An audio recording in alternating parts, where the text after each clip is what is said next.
Assalamualaikum warahmatullahi wabarakatuh. Hello everyone, saya Alia Dwi Anggreni dengan NIM 482012512088. Saya mahasiswa baru STIK Siti Khadijah Prodi Farmasi dan saya dari kelas 1B Farmasi. Baik, pada kesempatan kali ini saya akan menjelaskan salah satu materi penting dalam bidang kefarmasian, yaitu tablet sebagai bentuk sediaan obat. Materi ini sangat dekat dengan kehidupan kita sehari-hari karena hampir semua dari kita pasti pernah mengkonsumsi obat dalam bentuk tablet. Obat sakit kepala, demam, vitamin, maupun antibiotik. Definisi tablet menurut Pharmacope. Menurut Pharmacope edisi 4, tablet adalah sediaan padat yang mengandung obat dengan atau tambahan bahan pengisi berdasarkan metode pembuatannya. Tablet dibedakan menjadi tablet cetak dibuat dengan tekanan rendah dari massa serbuk lembab. Tablet Kempa dibuat dengan tekanan tinggi menggunakan cetakan baja. Metode Kempa merupakan metode yang paling banyak digunakan dalam industri farmasi modern. Dan juga harus diperhatikan penyimpanan obat tablet. Obat tablet harus disimpan dengan benar, yaitu di tempat yang kering dan sejuk, terhindar dari cahaya matahari langsung, dalam kemasan asli, jauh dari jangkauan anak-anak. Penyimpanan yang salah dapat menurunkan mutu obat. Dan selain harus diperhatikan penyimpanan obat tablet, keamanan dan kadaluarsa pada obat tablet juga penting dan harus diperhatikan. Yang pertama, periksa tanggal kadaluarsa sebelum digunakan. Jangan menggunakan tablet yang berubah warna, bau, atau bentuk. Dan obat kadaluarsa dapat berbahaya bagi kesehatan. Jadi, maka dari itu perlu harus memperhatikan poin-poin tersebut.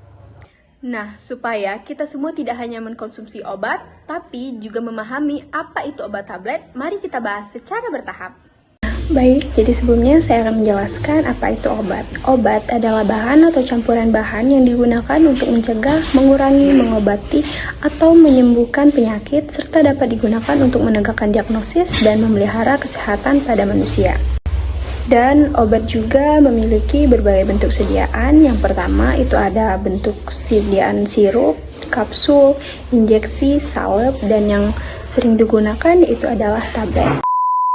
Nah, jadi tablet itu adalah sediaan obat padat yang dibuat dengan cara dikempa atau dicetak.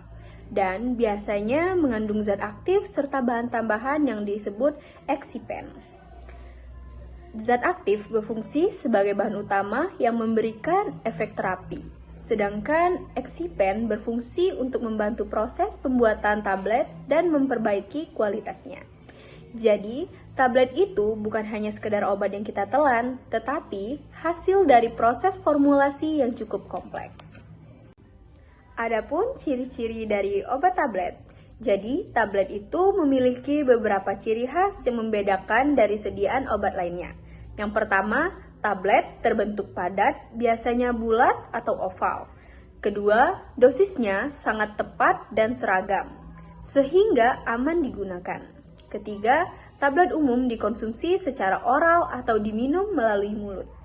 Dan yang terakhir, tablet mudah disimpan dan mudah dibawa, sehingga praktis untuk penggunaan sehari-hari.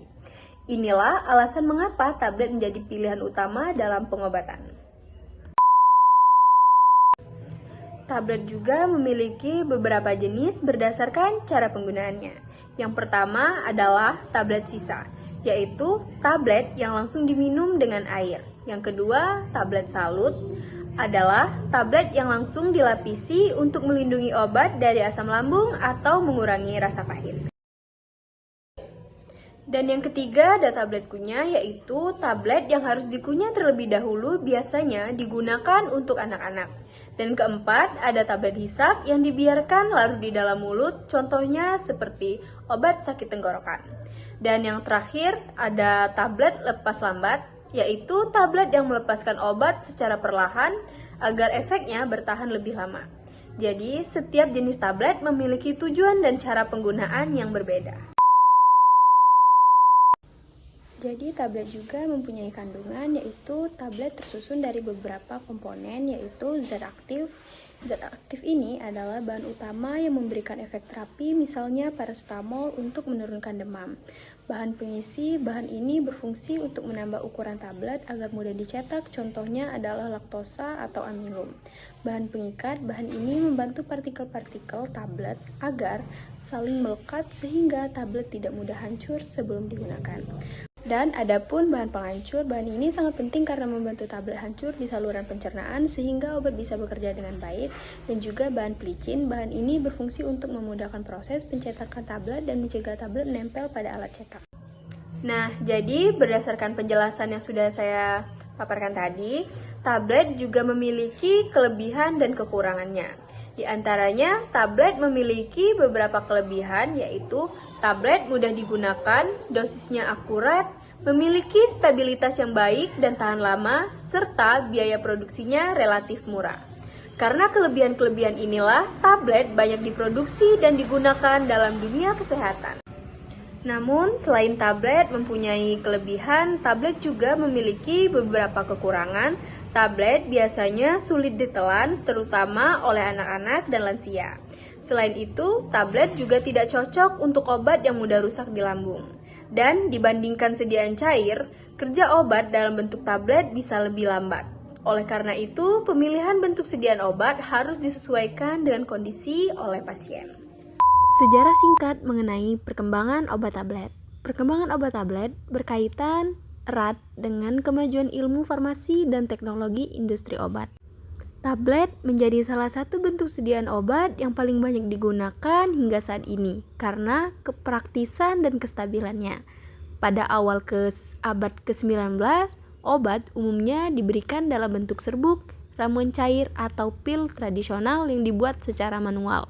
Bentuk-bentuk ini memiliki beberapa kelemahan seperti dosis yang tidak seragam, rasa yang kurang nyaman, serta stabilitas yang rendah. Perubahan besar terjadi pada tahun 1843 ketika William Brockden memperkenalkan metode kompresi tablet. Metode ini memungkinkan serbuk obat dicetak menjadi tablet yang dapat menggunakan tekanan mekanik, sehingga menghasilkan tablet dengan bentuk, ukuran, dan dosis yang lebih seragam. Penemuan ini menjadi dasar utama pembuatan tablet modern. Seiring berkembangnya industri farmasi modern, pada akhir abad ke-19 hingga awal abad ke-20, produksi tablet mulai dilakukan secara massal. Pada tahap ini, mulai diterapkan standar kualitas seperti keseragaman bobot, kekerasan waktu hancur, dan stabilitas tablet guna menjamin keamanan dan efektivitas obat bagi pasien. Memasuki era modern, teknologi pembuatan tablet terus mengalami kemajuan. Saat ini, tablet dikembangkan menggunakan teknologi canggih seperti tablet salut, tablet lepas lambat, tablet effervescent, dan tablet dispersible. Inovasi ini bertujuan untuk meningkatkan efektivitas terapi, keamanan penggunaan, serta kenyamanan pasien dalam mengkonsumsi obat. Jadi, itulah sejarah dari perkembangan obat tablet dari masa ke masa pada awal abad ke-19 hingga memasuki era modern teknologi sekarang. Dan yang terakhir, sebagai penutup dan kesimpulannya, sebagai kesimpulan, tablet merupakan salah satu bentuk sediaan obat padat yang paling umum digunakan karena praktis, stabil, dan dosisnya tepat. Namun, meskipun banyak kelebihan, tablet juga memiliki beberapa kekurangan yang perlu diperhatikan.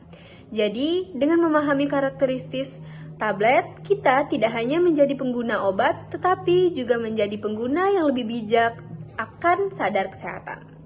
Jadi, sekian penjelasan dari saya. Terima kasih atas perhatiannya semuanya. Mohon maaf apabila ada kekurangan dan kesalahan. Saya akhiri. Wabillahi taufiq wal hidayah. Wassalamualaikum warahmatullahi wabarakatuh. Terima kasih. Semoga materi ini bermanfaat.